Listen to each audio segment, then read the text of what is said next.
अस्सलामुअलैकुम, welcome back to innovate IT zone. आज के वीडियो लेक्चर में हम लोग डिस्कस करेंगे एंड्रॉयड इमूलेटर एवीडी के बारे में। ये आपकी कोर्स आउटलाइन का एक इम्पोर्टेंट पार्ट है।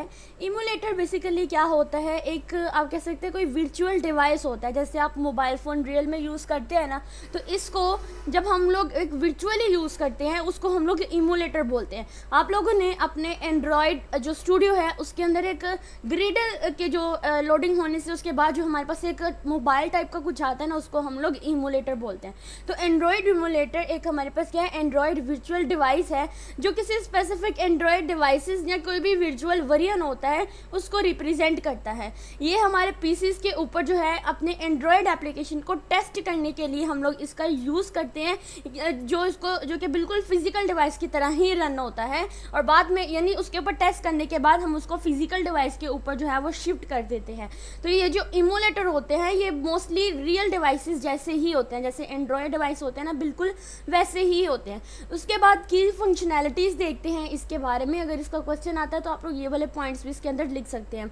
अच्छा, अब जब हम लोग अपने मोबाइल को अपने एंड्रॉयड स्टूडियो के साथ अटैच करते हैं एज अ वर्चुअल डिवाइस, हम उसको यूज़ करते हैं, तो हम क्या कर सकते हैं कि उस मोबाइल फ़ोन के साथ जो हमारे उस इमूलेटर की तरह काम कर रहे हैं, हमारे एंड्रॉयड स्टूडियो के साथ अगर वो कनेक्टेड है, वर्चुअल डिवाइस के तौर पे काम कर रहे हैं, तो हमारे जो रियल फ़ोन में आने वाली जितनी भी फ़ोन कॉल्स होती हैं, जो भी टेक्स्ट मैसेजेस होते हैं, वो उस इमूलेटर पे भी रिसीव हो रही होती हैं। ठीक है, अब ये लो करता है डिवाइस लोकेशन को, और डिफरेंट नेटवर्क स्पीड्स भी इसके ऊपर जो है वो सिमुलेट हो रही होती हैं, यानी उस पर सारी की सारी फंक्शनैलिटीज़ वही हो रही होती हैं जो हम लोग अपने रियल डिवाइस के साथ भी कर रहे होते हैं।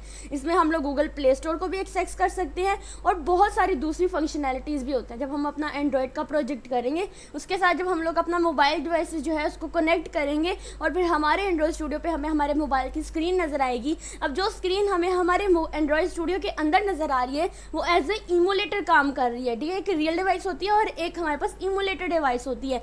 अब जो इमूलेटर डिवाइस होती है वो सेम वही होगी जो उस सिस्टम के साथ अटैच होगी। ठीक है, हम दो तरह से उसको काम कर सकते हैं ना। एक होता है उसके अंदर ग्रिडल होता है, ग्रिडल में भी एक इमूलेटर होता है, बट उससे ज़्यादा बेटर है कि हम लोग अपने रियल मोबाइल को ही साथ में अटैच करके उसके फंक्शनैलिटीज़ को चेक करें। ठीक है, जब आप इस तरह से कर लेते हैं तो हमारे फ़ोन पे आने वाले मैसेजेस वगैरह सब कुछ आप लोग रिसीव कर सकते हो, या तक कि इंटरनेट एक्सेस भी कर सकते हो। उसके अलावा हम अपने चूँकि हमने जो ऐप बनानी है, जो एंड्रॉयड स्टूडियो के साथ मोबाइल अटैच है हमारा, तो वहाँ पर हमें प्ले स्टोर की एक्सेस जब मिल रही है तो उसका मतलब हमने अपने डिवाइस को या जो भी हमने अपनी ऐप बनानी है उसको हम लोग अपने प्ले स्टोर पर भी जो है वो उसको एक्सेस दे सकते हैं, प्ले स्टोर पर उसको पब्लिश भी कर सकते हैं। उसके बाद इसके अगर एडवांटेजेस देखिए तो जब हम लोग किसी एंड्रॉयड ऐप को टेस्ट करते हैं इमूलेटर पर, तो समटाइम्स क्या होता है कि वो जो इमूलेटर होता है वो हमारे रियल डिवाइस से भी ज़्यादा फास्टर और ईजियर होता है।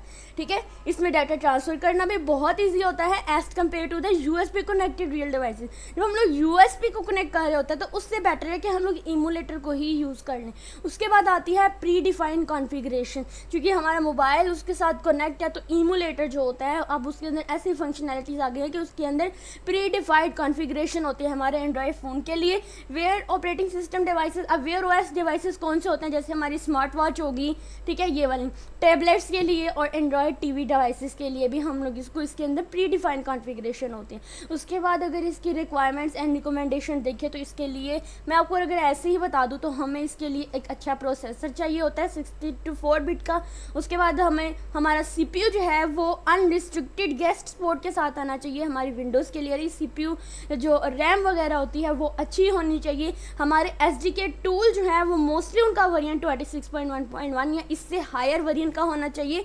ठीक है, ये फंक्शन अगर हमारे पास रिक्वायरमेंट्स हैं, हमें चीज़ें रिकमेंडेड हैं, देन हमारा एंड्रॉयड स्टूडियो ज़्यादा अच्छे से काम कर सकता है बगैर स्लो स्पीड के। उसके बाद इंस्टॉलेशन, तो हमें इसके लिए क्या करना पड़ेगा, अपने इमूलेटर को एंड्रॉयड स्टूडियो के सेटअप होने के साथ ही ड्यूरिंग द जब हम लोग अपना एंड्रॉयड स्टूडियो का सेटअप कर रहे होते हैं उसी के ड्यूरिंग हमें अपने इमूलेटर को भी इंस्टॉल करना पड़ता है। और कुछ कंपोनेंट्स होते हैं जो हमारे एंड्रॉयड स्टूडियो कंपोनेंट्स जैसे एसडीके टूल होता है ना, उसके अंदर ही हमें इमूलेटर को भी इंस्टॉल करना पड़ता है, यानी या फिर बाद में जाकर हम लोग वर्चुअल डिवाइसेस की ऑप्शन पे जाकर एंड्रॉयड स्टूडियो के अंदर वहाँ मैनुअली भी हम लोग उसको इंस्टॉल कर सकते हैं।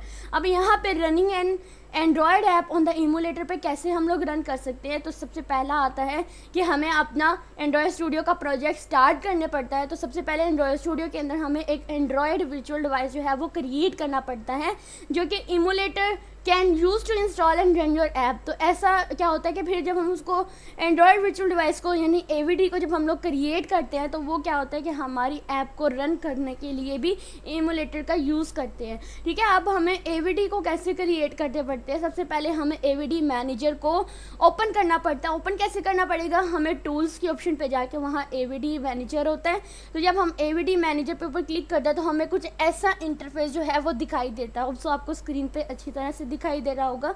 तो हमें ऐसा AVD यानी एंड्रॉयड वर्चुअल डिवाइस मैनेजर जो है वो ओपन हो रहा होता है। उसके बाद हम लोगों ने यहाँ पर एक वर्चुअल डिवाइस जो है उसको क्रिएट करना होता है। ठीक है, AVD मैनेजर, ये जो डायलॉग बॉक्स या आपको नीचे क्रिएट वर्चुअल डिवाइस नज़र आ रही है ना, इसके ऊपर क्लिक करना है और क्लिक करने के बाद आपको हार्डवेयर पेज जो है वो अपीयर होगा। आप लोगों ने क्या करना है, वहाँ से हार्डवेयर जो है उसको चूज़ कर लेना है। फॉर एग्जाम्पल यहाँ पर देखिए, अगर यहाँ पे पिक्सल 3 का ये प्ले स्टोर की ऑप्शन नज़र आ रही है कि हम लोग अपने जो भी ऐप बनाएंगे वो जाकर हमारे प्ले स्टोर पर एक्सेसिबल होगी, और यहाँ पर उसका साइज़ गिवन है, रेजोल्यूशन गिवन है और साथ में डेंसिटी गिवन है। तो चूँकि हम फ़ोन जो है ये एंड्रॉयड से रिलेटेड है तो हमें यहाँ फ़ोन को सिलेक्ट करना होगा। हमारा हार्डवेयर डिवाइसेस फ़ोन है, ये यहाँ पर आपको डिफरेंट कैटेगरीज मिल जाएंगी। देन उसके बाद आप लोगों की ये जो रिकमेंडेशन होती है ये आप लोगों को यहाँ पर सिलेक्ट करनी पड़ेंगी। देन उसके बाद आपको ये जो नेक्स्ट का बटन आ रहा है आपको यहाँ पर क्लिक करना है। ठीक है, अगर आप नहीं हार्डवेयर प्रोफाइल या सब कुछ आपको नहीं नज़र आ रहा है ना, तो आप सिस्टम इमेज पेज जो पेयर होता है वहाँ पर जाकर भी इसको सिलेक्ट कर सकते हैं। यानी आपके पास सिस्टम इमेज पेज नेक्स्ट करने के बाद आपके पास कुछ इस तरह से जो है सिस्टम इमेज पेज जो है ये virtual device configuration dialogues box है, इसके अंदर आप कुछ इस तरह से आप लोगों ने इमेज जो है वो सिलेक्ट करनी है। ये इमेज होती है ISO इमेज होती है। ठीक है, अब ये जो इमेज होती है ये बेसिक इंस्टॉलेशन के लिए ही यूज़ होती है। जब हम इसको सिलेक्ट कर लेते हैं देन हमारे लिए हमारा जो है वो नया जो हम लोगों ने इमुलेटर सेलेक्ट करना है या जो भी हमने वर्चुअल डिवाइस सेलेक्ट करनी है वो यहाँ पर हो जाएगी। जैसे यहाँ पर देखें इन्होंने ये वाला जो है सिलेक्ट किया है, उसके बाद उसको हम पहले डाउनलोड करेंगे। यहाँ डाउनलोड का ऑप्शन नज़र आ रहा था लेकिन उसको ऑलरेडी डाउनलोड कर लिया हुआ है। देन उसके बाद आप लोगों को क्या करना है, नेक्स्ट के ऊपर क्लिक कर देना है। नेक्स्ट के ऊपर क्लिक करने के बाद वेरीफाई कॉन्फ़िगरेशन पेज जो है वो ओपन हो जाएगा। ठीक है, जो पेज जो है वो कुछ इस तरह से आपको दिखाई देगा, जो कि आप नेक्स्ट पेज में देखेंगे ये वाला पेज। उसके बाद आप लोगों को क्या करना है, यहाँ पे आपको ये पेज ओपन हो गया। देन आप लोगों को जो AVD प्रॉपर्टीज़ होती हैं उसकी अगर ज़रूरत है तो आप उसको चेंज भी कर सकते हैं, लेकिन हमें अगर ज़रूरत नहीं है तो हम क्या करेंगे, यहाँ फिनिश का बटन नज़र आ रहा है, हम सिंपली यहाँ पर जाकर इसको फिनिश कर देंगे। ठीक है, अब टूल बार आपको एक जब आप उसको फिनिश कर देंगे तो आपका वो एंड्रॉयड स्टूडियो का जो पेज है वो जो भी आप लोगों के सामने एक एक्टिविटी नज़र आ रही है वो ओपन हो जाएगी। देन आप लोगों ने क्या करना है, ऊपर आप लोगों को एक गूगल पिक्सेल के नाम से कोई चीज़ नज़र आ रही होगी। ठीक है, ये टूल बार होते हैं ऊपर एंड्रॉयड स्टूडियो के अंदर, और यहाँ से आपको AVD को सिलेक्ट करना है। जैसे यहाँ पे है, यहाँ से जाकर आप AVD मैनेजर को भी ओपन कर सकते हैं और यहाँ से आप AVD को भी सिलेक्ट कर सकते हैं। वो टारगेट डिवाइस सिलेक्ट करना है जो आपको इस ड्रॉप डाउन मेन्यू के अंदर जो है वो नज़र आ रहा होगा। अगर आप अपना फ़ोन कनेक्ट करेंगे, उसको एज अ इमुलेटर यूज़ करेंगे तो यहाँ पे जो फ़ोन डिवाइस कनेक्ट होगी वो भी आप लोगों को यहाँ पर दिखाई देगी। ठीक है, जब हम इसका प्रोजेक्ट करेंगे, फ़िलहाल तो इस सेमेस्टर के अंदर प्रोजेक्ट नहीं है, लेकिन इस प्लेलिस्ट के लास्ट में हम लोग इसको प्रोजेक्ट को भी करने की कोशिश करेंगे अगर हमारा टाइम जो है एग्ज़ाम से पहले बचा। उसके बाद आता है launching the emulator without running an app. तो ऐप को रन किए बगैर हम लोग क्या करेंगे, इमुलेटर को डायरेक्टली जो है वो लॉन्च करेंगे। लॉन्च करने के बाद हम अपने प्रोजेक्ट को रन भी कर सकते हैं और हम लोग क्या करेंगे, इस इमुलेटर को सिलेक्ट करके हम अपने टारगेट डिवाइसेस को भी सिलेक्ट कर सकते हैं। देन उसके बाद हमें क्या करना है, अपने इमुलेटर को इसके ऊपर इंस्टॉल करना है। इंस्टॉल करने के बाद अपने प्रोजेक्ट की वर्किंग जो है इसके ऊपर स्टार्ट कर देनी है। ठीक है, सारी कोडिंग हमें एंड्रॉयड स्टूडियो के ऊपर करनी है, लेकिन जो उस कोडिंग का जो कंपाइल या एग्जीक्यूट होने के बाद जो रिज़ल्ट आएगा, रन होने के बाद जो रिज़ल्ट आएगा वो हमें इस इमुलेटर के ऊपर नज़र आएगा। मैनेजिंग द इमुलेटर ऑपरेशन जो है इनको हमें मैनेज करने की ज़रूरत पड़ेगी। ठीक है, अब यहाँ पर किस तरह से मैनेज करें, यानी कि हम लोग अपने जो भी ऑपरेशंस होते हैं इमुलेटर के उनको हम वहाँ पर रन भी कर सकते हैं, स्टॉप भी कर सकते हैं। अगर डाटा गलती से अच्छा नहीं है तो हम उसको AVD से जाकर उसको डाटा को क्लियर भी कर सकते हैं। हाँ, टू स्टॉप रनिंग इमुलेटर, तो वहाँ पर स्टॉप की ऑप्शन होती है। ठीक है, आप उसको वाइप भी कर सकते हैं, रीसेट भी कर सकते हैं और इसको इनिशियल स्टेट में जाकर इसको रीस्टार्ट भी कर सकते हैं। तो ये था आज का लेक्चर हमारा। इमुलेटर से रिलेटेड नेक्स्ट वीडियो के अंदर हम लोग अपने डिबगिंग विद DDMS करेंगे, ठीक है। ये भी हमारे पास एक इम्पोर्टेंट टॉपिक है।